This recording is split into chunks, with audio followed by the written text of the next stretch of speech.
Hi. The name of this episode is The Weight Beneath Our Feet.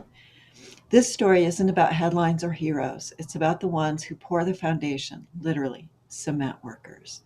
Not the ones in glossy brochures or corporate safety videos. I'm talking about the crew that shows up before sunrise, whose boots carry the dust of yesterday's pour, whose hands know the language of slump tests and rebar tension better than any spreadsheet ever will. The kind of place where the wind cuts sideways and the coffee tastes like burnt resolve. They didn't ask for interviews. They didn't pose for portraits. They're not influencers, but they told stories. In the way they joked about cracked knuckles, in the way they watched the mix settle like a prayer. One of them, Lewis, said something that stuck with all of us.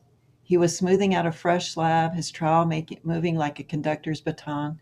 He said, "People walk on this and never think twice, but we know what's underneath. We know what it took to hold it together."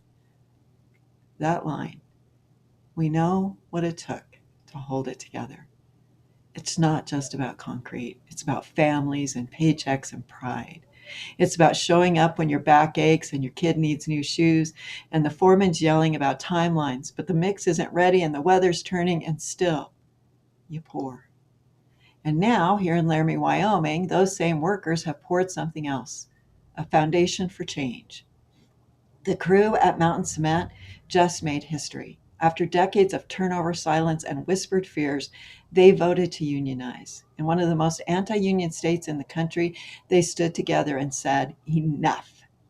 With 63% support across a 110-person workforce, quarry crews, truck drivers, lab techs, electricians, they joined the Boilermakers. They faced mandatory anti-union meetings, outside consultants hired to sow fear, and 10 separate unfair labor practice charges against management. And they didn't back down.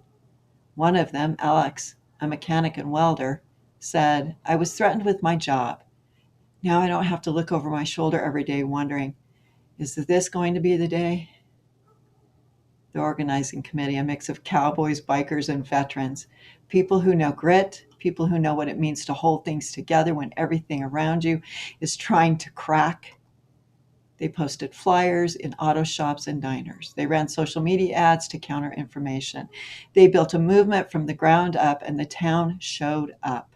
Churches, small businesses, even the boomerang amplified their voices. This isn't just a labor win, it's a cultural shift.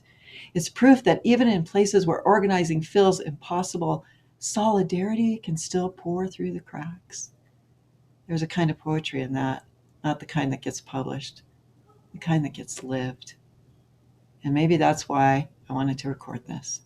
Because in a world obsessed with polish and perfection, there's something sacred about the rough edges, about the people who build the little ground we stand on and rarely get seen or heard. So here's the cement workers, to Lewis, to Alex, to the ones who know the weight beneath our feet, to the ones who hold it together quietly, daily, and without applause. When you felt unseen, if your work lives in the shadows of someone else's spotlight, know this: your story matters. Your hands tell it every day, and we're listening, and we're taking action. Thanks for watching. Thanks for listening. As always, this is Elle from Wyoming, signing off.